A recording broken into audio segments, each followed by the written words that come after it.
오늘 하나님께서 우리에게 주시는 말씀은 에스겔 14장 1절에서 11절까지의 말씀입니다. 에스겔 14장 1절에서 11절을 교독하도록 하겠습니다. 제가 먼저 1절을 봉독합니다. 이스라엘 장로 두어 사람이 나와 내 앞에 앉으니 여호와의 말씀이 내게 임하여 이르시되, 인자야, 이 사람들이 자기 우상을 마음에 들이며 죄악의 걸림돌을 자기 앞에 두었으니 그들이 내게 묻기를 내가 조금인들 용납하랴. 그런즉 너는 그들에게 말하여 이르라. 나 주 여호와가 말하노라. 이스라엘 족속 중에 그 우상을 마음에 들이며 죄악의 걸림돌을 자기 앞에 두고 선지자에게로 가는 모든 자에게 나 여호와가 그 우상의 수요대로 호응하리니, 이는 이스라엘 족속이 다 그 우상으로 말미암아 나를 배반하였으므로 내가 그들이 마음먹은 대로 그들을 잡으려 함이라. 그런즉 너는 이스라엘 족속에게 이르기를, 주 여호와의 말씀에 너희는 마음을 돌이켜 우상을 떠나고 얼굴을 돌려 모든 가증한 것을 떠나라. 이스라엘 족속과 이스라엘 가운데에 거류하는 외국인 중에 누구든지 나를 떠나고 자기 우상을 마음에 들이며 죄악의 걸림돌을 자기 앞에 두고 자기를 위하여 내게 묻고자 하여 선지자에게 가는 모든 자에게는 나 여호와가 친히 응답하여 그 사람을 대적하여 그들을 놀라움과 표징과 속담거리가 되게 하여 내 백성 가운데에서 끊으리니 내가 여호와인 줄을 너희가 알리라. 만일 선지자가 유혹을 받고 말을 하면 나 여호와가 그 선지자를 유혹을 받게 하였음이거니와 내가 손을 펴서 내 백성 이스라엘 가운데서 그를 멸할 것이라.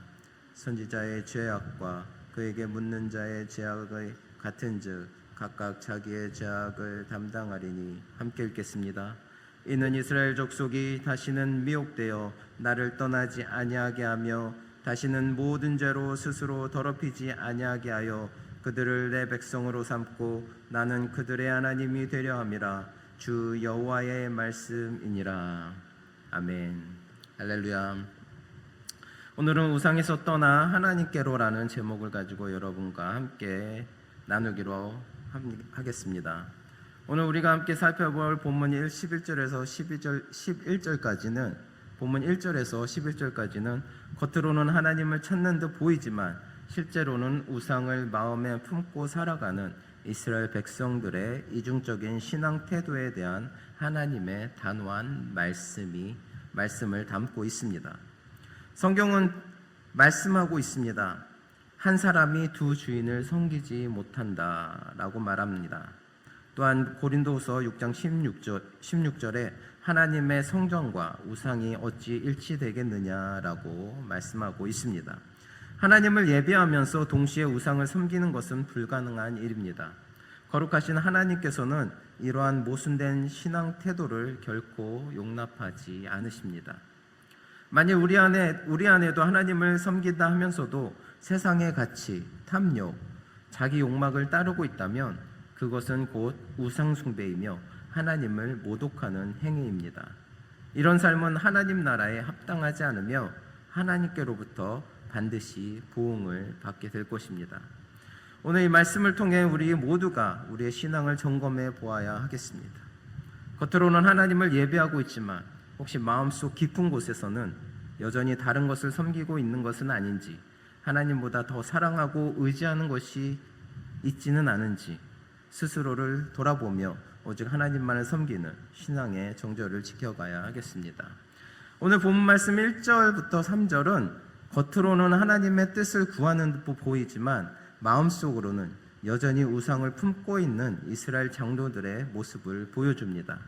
그들은 공동체의 문제 해결을 위해 하나님의 응답을 기대하며 에스겔에게 나왔지만 하나님께서는 그들의 질문조차 받지 않으시며 응답하지 않으시겠다고 오늘 말씀하고 있습니다.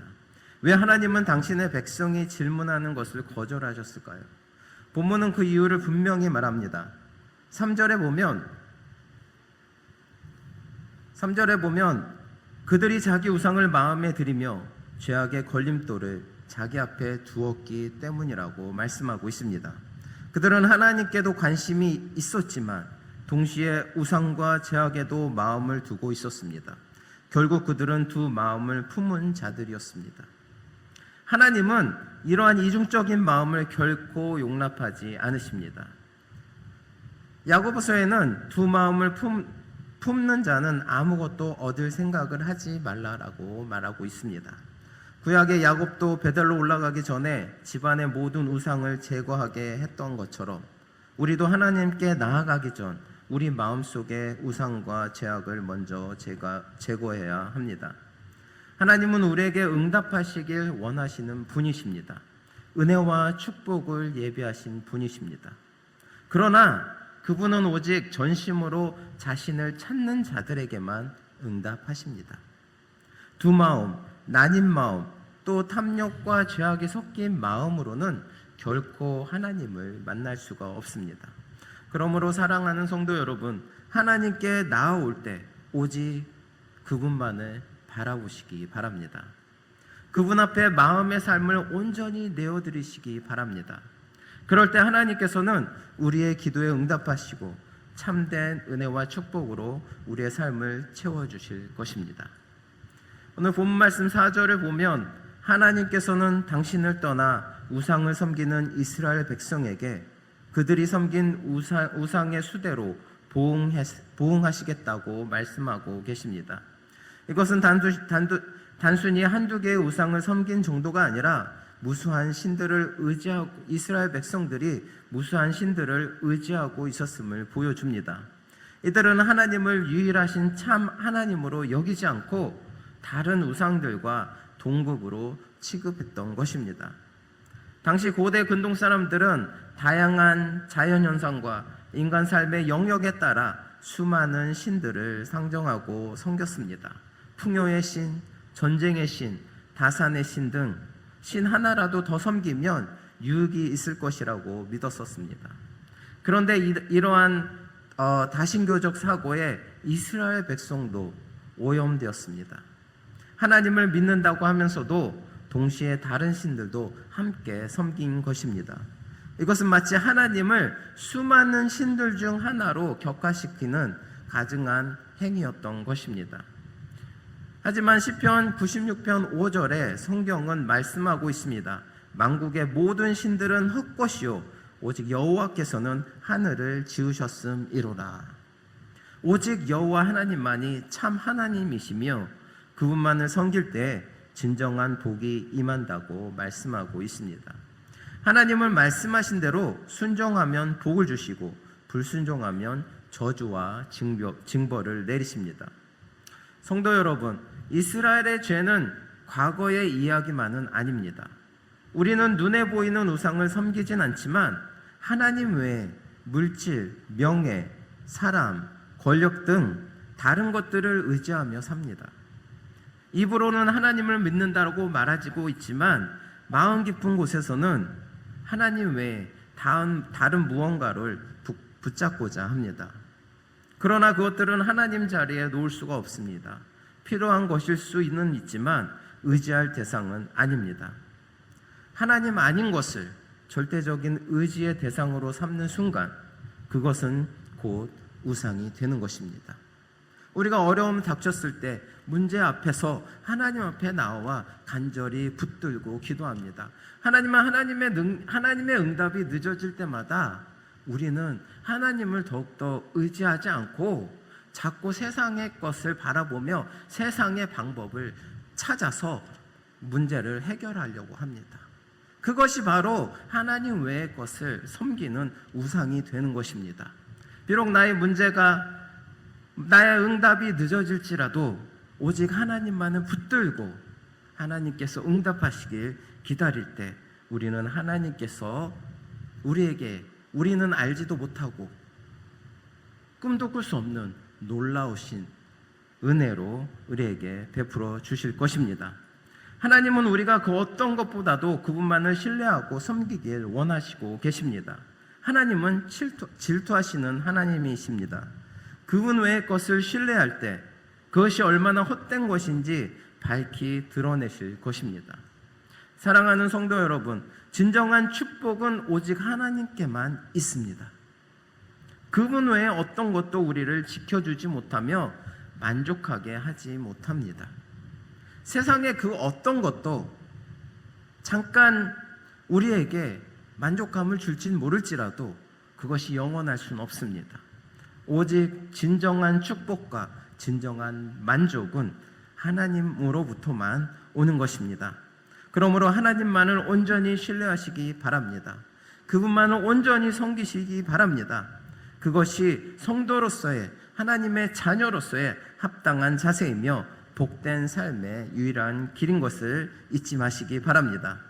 오늘 본문 말씀 6절은 하나님께서 이스라엘 백성들에게 분명하게 요구하시는 바를 보여줍니다.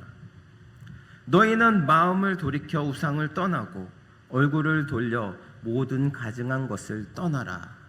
이 말씀은 단순한 충고가 아니라 하나님께서 우리에게 회개를 명령하시는 것입니다. 히브리 표현에서 얼굴을 돌린다라는 것은 완전한 단절을 뜻합니다. 즉 하나님은 우리가 우상과 죄와 악한 모든 것과 완전히 끊어지기를 원하시고 계시는 것입니다. 그저 감정적인 뉘우침으로 잠시 눈물을 흘리며 회개하는 그런 회개가 아니라 실제적인 삶의 변화, 행동의 변화가 따르는 회개를 요구하시는 것입니다. 많은 사람들은 회개를 죄에 대한 후회로만 생각하지만 성경은 회개가 삶의 방향을 바꾸는 것임을 분명히 말해주고 있습니다. 세례요한도 마태복음 3장 8절에 회개에 합당한 열매를 맺으라라고 말씀하고 있습니다. 그 열매가 바로 죄에서 떠나고 악을 버리는 것입니다. 여러분은 지금 어떠한 삶을 살고 있습니까? 여러분의 회개는 열매를 맺고 있습니까?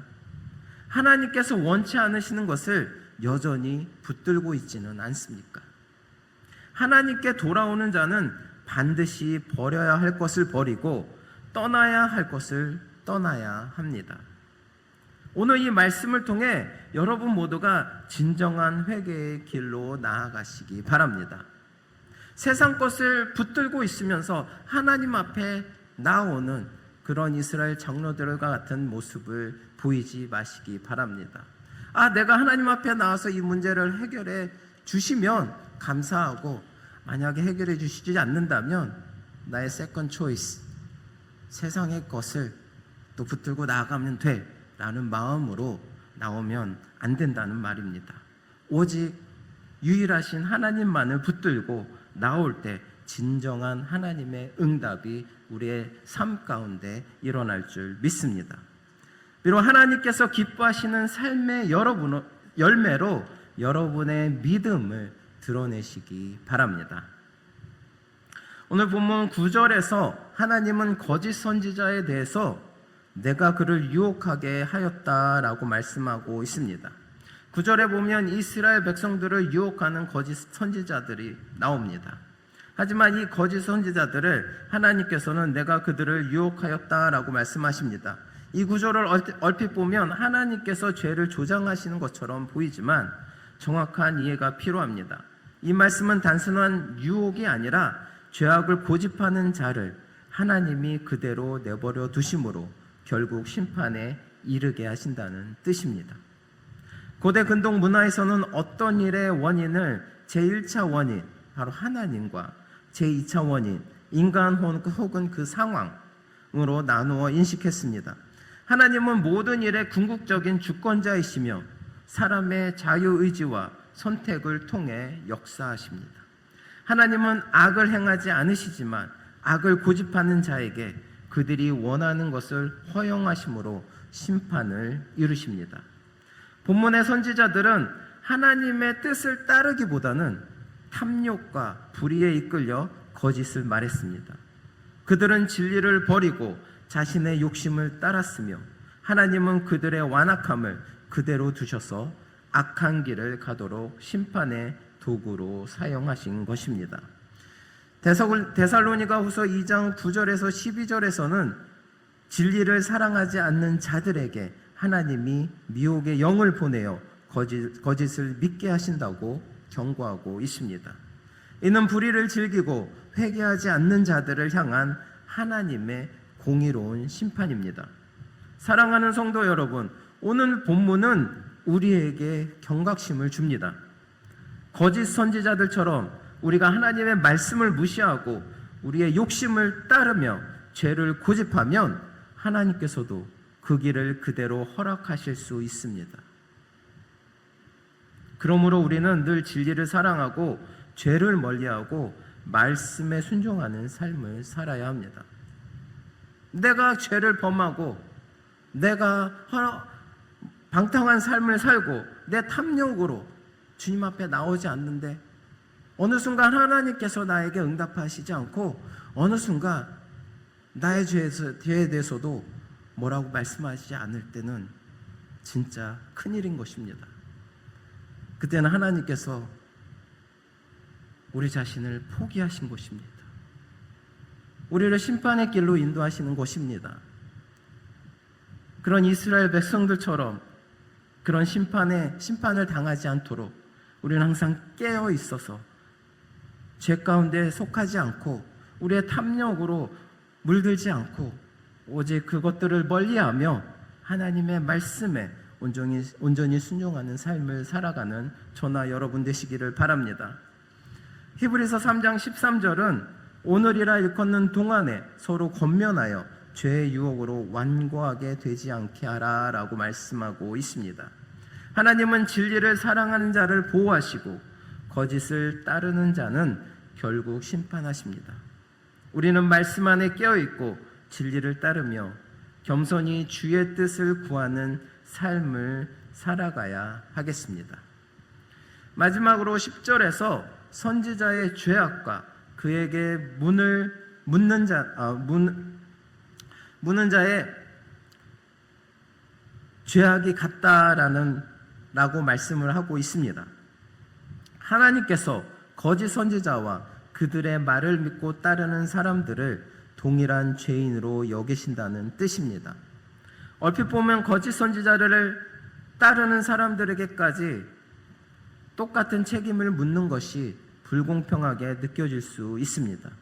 왜냐하면 거짓 선지자들은 의도적으로 진리를 왜곡하고 사람들을 속였지만 그들의 말을 믿는 사람들은 진리와 거짓을 구별하기 어려운 경우도 많기 때문입니다. 속이는 자가 잘못이지 속는 자가 무슨 죄가 있느냐라고 생각할 수도 있습니다. 그러나 하나님께서 동일하게 책임을 묻는 이유는 단순한 착오나 무지에서 비롯된 문제가 아니기 때문입니다. 하나님은 이미 선지자들을 통해 진리를 여러 차례 명확히 알려주셨고 그 진리대로 살아가도록 인도해 주셨습니다. 또한 선지자들이 기이한 행동과 경고로 백성들의 주의를 끌어 바른 길로 돌아서게 하셨습니다. 그런데 이스라엘 백성들은 이 같은 하나님의 말씀을 의도적으로 외면하고 멀리했습니다.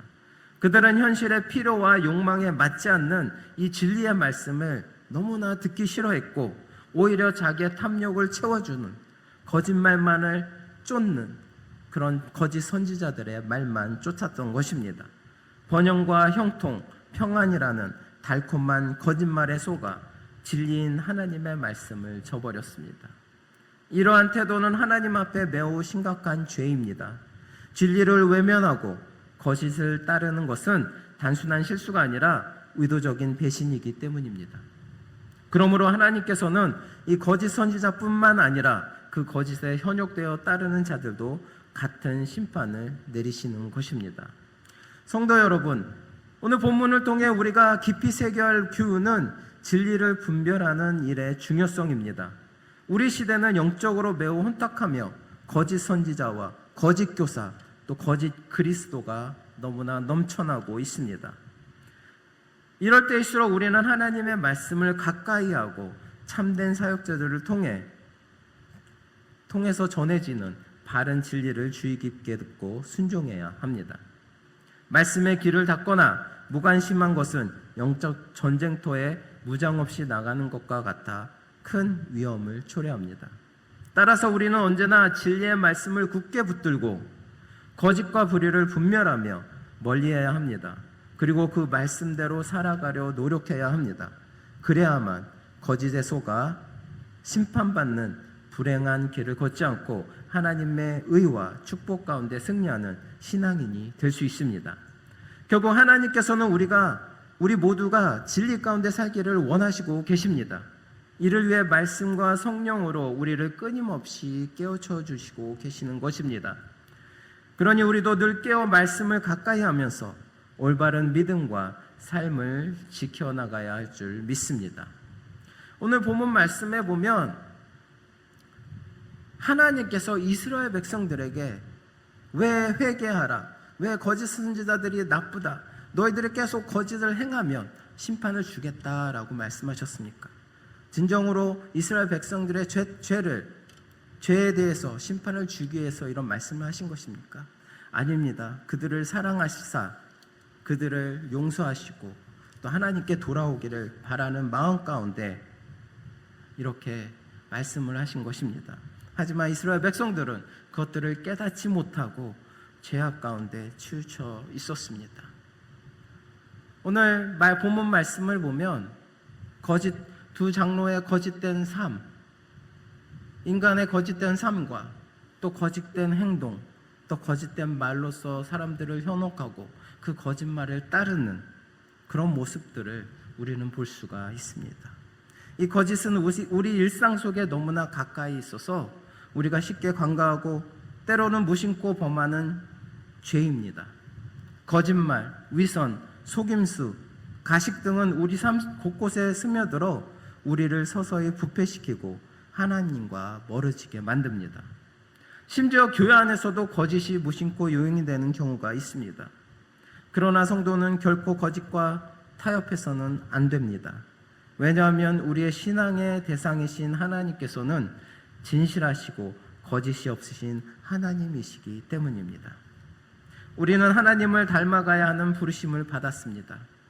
진실된 삶은 하나님을 영화롭게 하는 가장 기본적인 삶의 자세입니다. 거짓은 하나님께서 가장 싫어하시는 죄입니다. 작은 거짓이라도 방치하면 마치 누룩이 온 반죽을 부풀리듯이 우리의 믿음과 삶을 무너뜨리고 결국 하나님의 심판 앞에 설 수밖에 없음을 기억해야 합니다. 때로는 거짓이 우리에게 당장의 이익이나 편리함을 주는 것처럼 보일지 모릅니다.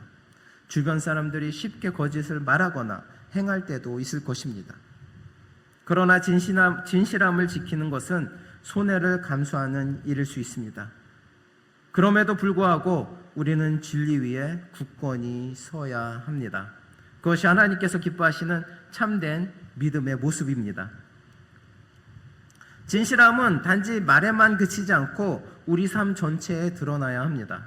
우리의 마음, 우리의 말, 우리의 행동 모두에서 거짓을 멀리하고 정직과 순수함으로 하나님의 뜻을 이루는 삶을 살기 바랍니다. 오늘 본문에서 이스라엘 백성들이 그들의 마음과 그들의 말과 그들의 행동이 모두 거짓을 따랐습니다. 그러한 이스라엘 백성들의 삶이 아니라 오직 하나님께서 원하시던 진실한 삶을 살아가시는 저나 여러분 되시기를 바랍니다. 사랑하는 성도 여러분, 우리가 진실하신 하나님을 닮아 진리 가운데 거하며 거짓을 멀리할 때 하나님께서는 우리 삶에 진정한 평안과 축복을 허락하실 것입니다. 그리고 이 거짓된 세상 속에서 빛과 소금의 역할을 감당하는 귀한 자녀가 될 줄 믿습니다. 우리 오늘 말씀을 마음 가운데 새기시고 항상 진실된 삶을 선택하는 복된 성도가 되시기 바랍니다. 오늘 하루도 거짓된 삶, 거짓된 행동, 거짓된 말을 멀리하시고 또 따라가지 마시고 오직 진실된 삶으로서 승리하시는 저나 여러분 되시기를 바랍니다. 기도하시겠습니다. 사랑의 하나님 아버지, 주님께서 오늘도 은혜 가운데 저희들 함께하여 주심을 감사드립니다. 오늘 본문 말씀을 통하여서 거짓된 말과 거짓된 행동, 거짓된 마음을 통하여서 이스라엘 백성들이 하나님의 심판을 받는 그러한 모습을 우리 또한 봤습니다. 저희들이 진실적으로 이 거짓된 세상 속에서 거짓과 너무나 가까이 있는 삶 속에 살고 있습니다. 주님, 비록 저희들을 붙들어 주시고 연약한 저희들을 인도하여 주셔서 저희들이 거짓된 마음과 거짓된 말과 거짓된 행동 앞에서 멀리할 수 있도록 인도하여 주시고 오직 진실한 삶을 선택하는 복된 삶으로서 주님의 자녀로서 늘 승리하는 삶이 될 수 있도록 인도하여 주시옵소서. 감사드리며 예수 그리스도의 이름으로 기도드립니다. 아멘.